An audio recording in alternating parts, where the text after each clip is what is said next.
a man stared down at the city he'd called home for many years.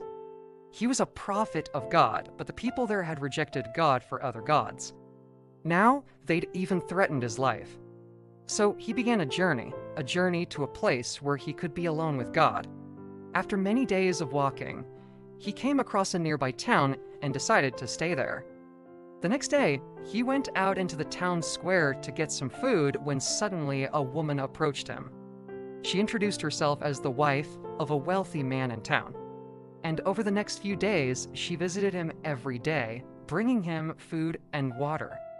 One day, Elijah told her about God and how he was angry at the people of this town, just like he was angry at the people of the city he'd come from. But she didn't care. All she wanted was for him to stay in her town so he could keep visiting her. When he heard this, Elijah knew she was only pretending to be a believer. So he went up to the top of a nearby mountain to be alone with God.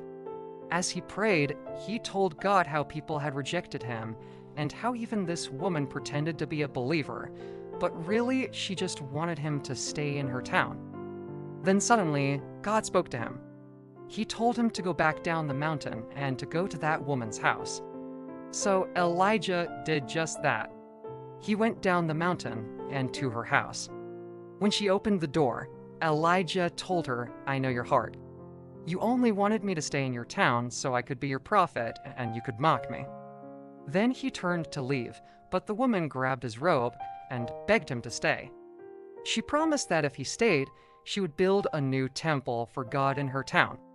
Elijah stayed, and the next day, along with the woman and all the people of her town, they built a temple to God and celebrated with music and dancing. They even invited people from surrounding towns to come and see what they had done.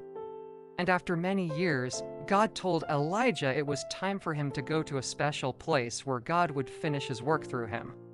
And so Elijah left that town and walked towards the place where God had told him to go.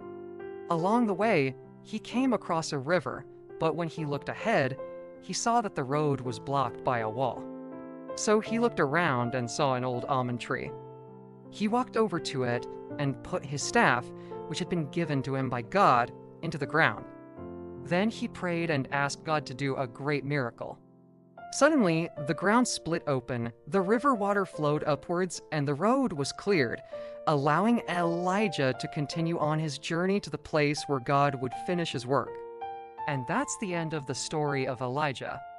Or is it? You see, when Elijah finished his work, God took him up into heaven in a whirlwind. And one day, God will bring him back to earth to help defeat the forces of evil once and for all. Hey, thanks for watching. If you want to hear more stories from the Bible, just search for more videos.